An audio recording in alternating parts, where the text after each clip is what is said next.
भगवान मृत्यु का समय कैसे तैयार करते हैं? काल से कौन जीता है? मानव जीवन में समय, परिस्थिति और स्थान बड़ी भूमिका अदा करते हैं। कई बार जो कुछ भी घटित होना होता है, उसी के अनुरूप परिस्थितियां बनती चली जाती हैं। कलयुग में एक ही चक्रवर्ती सम्राट हुए हैं और वो थे सम्राट विक्रमादित्य, जिनके नाम पर भारतवर्ष में विक्रम संवत की शुरुआत हुई। विक्रमादित्य एक बहुत ही पराक्रम, विद्वान, कुशल प्रजापालक, धर्मज्ञ एवं परोपकारी राजा थे। राजा विक्रमादित्य अपनी प्रजा को पुत्रवत प्यार करते थे तथा रात्रि में भेष बदलकर अपनी प्रजा के हालात और कुशलक्षेम जानने के लिए नगर भ्रमण करते हेतु निकल जाया करते थे। एक बार यूं ही राजा विक्रमादित्य भेष बदलकर देर रात्रि में नगर भ्रमण हेतु निकले। भ्रमण करते करते अमृत वेला का समय हो गया। पांव फटने लगे थे। भोर के इस समय राजा विक्रमादित्य नगर की परिक्रमा वाले मार्ग से गुजर रहे थे। मार्ग के दूसरी ओर घना जंगल प्रारंभ हो जाता था। यकायक राजा ने देखा कि एक नौजवान लकड़हारा कंधे पर कुल्हाड़ी लिए जंगल में प्रवेश कर गया और लकड़ी काटने के लिए एक ऊंचे वृक्ष पर चढ़ गया। तत्काल ही राजा विक्रमादित्य ने देखा कि एक भयानक रीछ दौड़ आया और उसी वृक्ष पर चढ़ने लगा जिस पर वह नौजवान लकड़हारा लकड़ी काट रहा था। रीछ को वृक्ष पर चढ़ते देखकर राजा को बड़ा अचंभा हुआ, क्योंकि रीछ तो वृक्ष पर कभी नहीं चढ़ सकता। उस नौजवान लकड़हारे ने जब रीछ को अपनी ओर आते देखा तो उसके हाथ पांव फूल गए। भय के कारण उसके हाथ से वृक्ष की टहनी छूट गई और पृथ्वी पर गिर कर उसके प्राण पखेरु उड़ गए। जब रीछ वृक्ष से नीचे उतरा और राजा को देखते ही देखते उसने एक सुंदर लड़की का रूप धारण कर लिया और जंगल के समीप ही स्थित एक कुएं की जगत मुंडेर पर जाकर बैठ गई। राजा दूर खड़ा कौतूहल से यह सब देख रहा था और सोच रहा था कि यह लड़की बना हुआ रीछ अब क्या करेगा। थोड़ी ही देर में राजा के दो सिपाही जो रात्रि गश्त पर थे उधर आ निकले और इत्तेफाक से दोनों सिपाही आपस में सगे भाई थे। छोटे भाई की नजर जब कुएं की मुंडेर पर बैठी उस सुंदर लड़की पर पड़ी तो बड़े भाई ने बोला, देख भाई, कितनी सुंदर लड़की बैठी है, मेरा मन कर रहा है कि मैं इससे विवाह कर लूं। बड़ा भाई बोला, बड़े भाई के होते हुए छोटा भाई कैसे विवाह कर सकता है? बड़ा होने के नाते पहले मेरी है, इसलिए इससे विवाह तो मैं ही करूंगा। तब छोटा भाई बोला, इससे पहले मैंने देखा है, इसलिए इसे विवाह मैं ही करूंगा। तब बड़ा भाई बोला कि हम तो व्यर्थ ही झगड़ा कर रहे हैं, क्यों ना हम इस लड़की से ही पूछ लें। यह हम दोनों में से जिसे पसंद करेगी वही इस लड़की से विवाह करेगा। इस प्रकार आपस में निर्णय करके दोनों भाई उस लड़की के पास पहुंचे। बड़े भाई ने उस लड़की से प्रश्न किया, हे सुंदरी, आप कौन हो और यहाँ क्या कर रही हो? वह लड़की बोली, मैं पास ही के एक गांव में रहती हूँ और मेरे पति की तलाश में निकली हूँ। छोटा भाई बोला, तुम्हारा पति कहाँ है? तुम चाहो तो उसे ढूंढने में हम तुम्हारी मदद कर सकते हैं। तब वह लड़की बोली, अभी तो मैं कुंवारी हूँ और किसी योग्य वर की तलाश में निकली हूँ। तब छोटा भाई बोला, हम दोनों भाई भी अभी कुंवारे हैं, यदि तुम चाहो तो हमसे किसी एक से विवाह कर सकती हो। लड़की बोली, मैं तुम दोनों में से एक से विवाह कर लूंगी, परंतु मेरी एक शर्त है। दोनों भाई बोले, क्या शर्त है तुम्हारी? लड़की बोली, तुम दोनों में से जो भी अधिक बहादुर होगा मैं उसी से विवाह करूंगी। इतना सुनते ही दोनों भाई स्वयं को एक दूसरे से श्रेष्ठ सिद्ध करने की इच्छा रखते हुए आपस में युद्ध करने लगे। लड़ते लड़ते दोनों भाइयों ने तलवारें निकाली और एक दूसरे के पेट के आर पार कर दी। इस प्रकार तड़प तड़प कर दोनों भाइयों ने अपने प्राण त्याग दिए। तब वह लड़की जोर जोर से हंसी और उठकर एक दिशा की ओर चल पड़ी। यह लड़की छलावा, अब क्या करेगी? ऐसा सोचते हुए राजा विक्रमादित्य भी थोड़ी दूरी तक नजर रखते हुए उस लड़की के पीछे पीछे चलने लगे। अब तक सूर्य भगवान भी पूर्ण रूप से उदय हो चुके थे, परंतु सम्राट विक्रमादित्य एक रीछ के वृक्ष पर चढ़ने और फिर एक सुंदर लड़की का रूप बदलने की विचित्र घटना अपनी आंखों से देखकर अपनी सुध-बुध खो बैठे थे। उन्हें अपनी भूख, प्यास व राजपाट के विषय में कुछ भी ध्यान रहा तो केवल उस रहस्यमयी सुंदर लड़की के विषय में जानने की जिज्ञासा। अतः उस सुंदर लड़की के सावधानी पूर्वक दूरी बनाकर पीछा करते करते लगभग 200 कदम आगे चलने के बाद राजा विक्रमादित्य के विस्मय की सीमा न रही, क्योंकि राजा विक्रमादित्य के देखते ही देखते एकाएक ही वह सुंदर लड़की अब एक लड़की नहीं अपितु एक जहरीले नाग का रूप धारण कर चुकी थी। वह जहरीला नाग अब बड़ी तेजी से आगे बढ़ रहा। कुछ दूर आगे चलकर वह नदी में बह रही थी। वह भयानक जहरीला नाग नदी के किनारे पहुंचकर कुछ क्षण रुका और राजा के देखते ही देखते नदी में कूद गया। नदी के बीचों बीच एक नाव चल रही थी जिसमें 20-25 लोग सवार थे। वह जहरीला नाग उस नाव की तरफ बढ़ने लगा। सम्राट विक्रमादित्य किनारे पर खड़े होकर यह सब कुछ देख रहे थे। देखते ही देखते वह जहरीला नाग उस नाव में कूद गया। नाग पर नजर पड़ते ही नाव में भगदड़ मच गई और अपनी जान बचाने के लिए लोग नाव से पानी में कूद पड़े। उनमें से जो लोग तैरना जानते थे वे तो तैर कर नदी से बाहर निकल गए और जो तैरना नहीं जानते थे वे सभी लोग पानी में डूबकर मर गए। थोड़ी देर के बाद वह नाग नदी से बाहर निकला और नदी के किनारे किनारे आगे बढ़ने लगा। सम्राट विक्रमादित्य उसके पीछे पीछे चलने लगे। कुछ दूर जाकर विक्रमादित्य को एक बार फिर आश्चर्यचकित होना पड़ा, क्योंकि उस नाग ने एक बार फिर अपना रूप बदला। अब वह एक ब्राह्मण रूप ले चुका था। राजा विक्रमादित्य ने सोचा कि इस भले रहस्यमय प्राणी के विषय में जानकारी लेने का उचित अवसर है, क्योंकि इस समय यह भले एक वृद्ध ब्राह्मण के रूप में है। अब मैं इससे इसके बारे में सुगमता से पूछ सकता हूँ। यह सोचकर राजा विक्रमादित्य शीघ्रता से उस रहस्यमयी ब्राह्मण की ओर बढ़ने लगे। राजा विक्रमादित्य तो उस छलावे रहस्यमयी बल को पीछा कर रहे थे। अब राजा विक्रमादित्य तेज तेज कदमों से चलने और वृद्ध ब्राह्मण छलावे के सम्मुख पहुंच गए और उसे हाथ जोड़कर प्रणाम किया।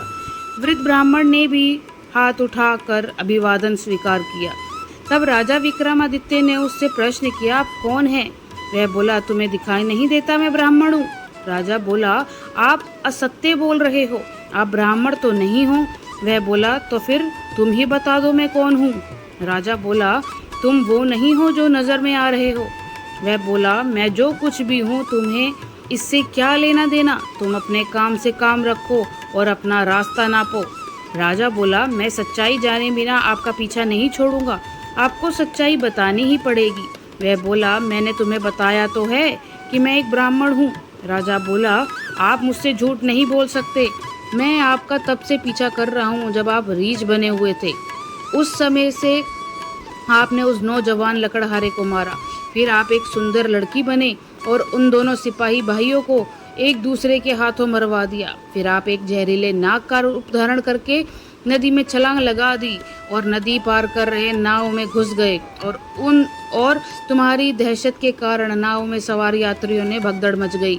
नाव पलट गई और आधे यात्री नदी में डूबकर मर गए। अब आपने वृद्ध ब्राह्मण का रूप धारण किया है, अब सीधी तरह से सच सच बता दो आप कौन हो। वह बोला, यदि ना बताऊं तो? यह सुनकर राजा ने अपनी तलवार निकाली और बोले, तो फिर मरने के लिए तैयार हो जाओ। तुम जानते नहीं हो यह राजा विक्रमादित्य की नगरी है और मैं राजा का वफादार नौकर हूँ। इस धर्मात्मा राजा की नगरी में इतने लोगों की जान लेकर तुम जीवित कैसे बच सकते हो?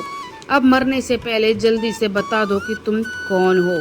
राजा विक्रमादित्य की यह धमकी सुनकर वह वृद्ध ब्राह्मण जोर जोर से खिलखिलाकर हंस पड़ा और बोला, मैं जानता हूँ कि यह महाप्रतापी सम्राट विक्रमादित्य की राजधानी है और मैं ये भी जानता हूँ कि तुम विश्व प्रसिद्ध सम्राट विक्रमादित्य ही हो। फिर भी एक बात जान लो कि तुम मुझे नहीं मार सकते, बल्कि एक दिन ऐसा आएगा कि मैं ही तुम्हें मारने के लिए विवश कर दूंगा। उसके लिए यह बोल सुनकर राजा विक्रमादित्य सोचने लगे कि जिसने इस वेश में भी मुझे पहचान लिया वह कोई छोटी मोटी हस्ती तो हो नहीं सकती। पर राजा थोड़े विनम्र होकर बोले, अब आपने मुझे पहचान ही लिया है तो कृपया आप बताइए कि आप वास्तव में हो कौन। तब ब्राह्मण बोला, किसी ने सत्य ही कहा है कि संसार में 4 प्रकार के हट प्रसिद्ध हैं, राजहट, बालहट, त्रियाहट और योगहट। तुम राजा हो, राजहट पर अड़े रहो, बिना मेरी सच्चाई जाने तुम मरोगे नहीं, इसलिए मुझे बताना ही पड़ेगा कि मैं कौन हूँ। अतः राजन, अब ध्यान लगाकर सुनो कि मैं कौन हूँ और तुम्हारी राजधानी में क्यों आया हूँ। तब उस वृद्ध ब्राह्मण ने बताना शुरू किया, ए राजन, मैं तुम्हें बताता हूँ कि मैं कौन हूँ। जो भी मैं बताऊंगा एक एक शब्द ध्यान लगाकर सुनना। मेरा नाम काल है। तुम जानते हो कि इस संसार में जितने भी प्राणी जन्म लेते हैं उनकी मृत्यु निश्चित है। इसलिए इस भूमि को मृत्यु लोक भी कहा जाता है। जब प्राणी माता के गर्भ में आता है तो उसके पूर्णांग बनने के बाद आत्मा उसमें प्रवेश करती है, अर्थात यह सजीव हो उठता है। उसी समय उसकी मृत्यु का समय, स्थान और परिस्थिति अर्थात मृत्यु किस प्रकार से होगी यह भी विधाता की ओर से निश्चित कर दिया जाता है। राजन, तुम यह भी जानते हो कि दुनिया के हर प्राणी के जन्म मरण का लेखा जोखा चित्रगुप्त के पास है। जब किसी प्राणी की मृत्यु का समय आ जाता है तो वह धर्मराज को सूचित करते हैं।